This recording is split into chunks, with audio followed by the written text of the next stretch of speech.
The people of Salem, Massachusetts unjustly accused many innocent women of performing witchcraft. Hundreds of years later, there is medical reasoning that the consumption of a rotten rye crop caused them to display symptoms associated with being bewitched. To understand what caused the symptoms, first we must ask two questions. One of those questions being, what exactly is ergotism? Well, it's the long-term effect contracted by a fungus that grows on rye and other grains that is referred to as ergot. Once the crops are afflicted with the ergot, the fungus starts to grow. When it grows on the rye, it takes over the shoots on the grain and replaces them with sclerotia, a spore of some fungi. The second question is, what were the Salem witch trials? The trials were full of unrightful accusations of witchcraft.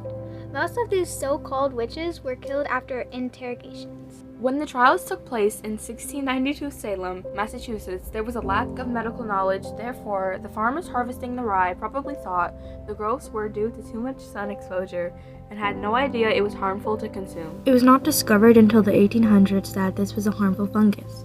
When the townspeople unknowingly ate the rye, it caused them to act strangely and periodically display these symptoms: seizure-like movements, slurred speech, temporary blindness, paralysis, and manic-like behavior. For example, someone may be displaying symptoms at one moment, then acting completely ordinary the next. More specifically, Abigail Williams, an 8-year-old, was one of the first girls to demonstrate this behavior. Her family had always seen her as a well-behaved and typical child. She complained that some entity her family was unable to see had been pinching and biting her. This could be another symptom traced to ergotism.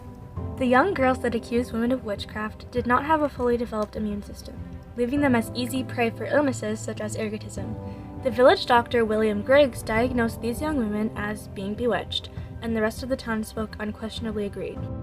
The bewitched girls had accused 3 women of being witches. They claimed Sarah Good, Sarah Osborne, and a slave named Tituba had bewitched them. After these accusations, mass hysteria arose in Salem. Many more accusations then began flying, leading to more arrests and examinations. When the Salem witch trials ended in May of 1693, 19 accused witches had been hanged and 4 had died in prison. So now you may be wondering, why did the trials end? This may have happened due to the fact that the people of Salem had consumed all of the contaminated rye. The symptoms would then end, leaving the town as it had been before the trials. Hundreds of years later, in 1976, Dr. Linda Caporal of the Rensselaer Polytechnic Institute discovered evidence supporting the idea that ergotism was one of the main causes of symptoms in the Salem witch trials.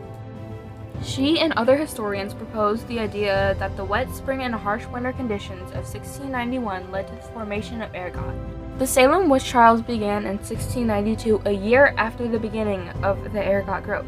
This span of time allowed for the ergot to fully grow for the rye harvest that year. Pulitzer Prize-winning author Stacy Schiff, during an interview at Google in 2016, stated,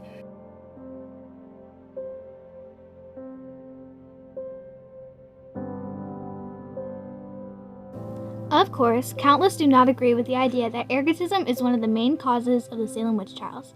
Arguments from social psychologists say that the behavior of the girls had nothing to do with ergotism, but was rooted from political and social turmoil, such as the burden on the community's growing population. Ergotism can still occur even now, though it is uncommon with the medical knowledge we have today. If it were to happen, it is most likely in nascent communities. And although ergotism may have contributed largely to the Salem witch trials, many other factors led to the hysteria and accusations. For example, not all people accused showed symptoms or acted strangely, and oftentimes older unmarried women or women who didn't conform to societal normalities were accused. Not many men were accused of witchcraft either. Most times it was because the man had been affiliated with another woman who had been accused. And so in conclusion, ergotism is one of the most logical explanations for the behavior and symptoms of the accused witches and accusers of Salem.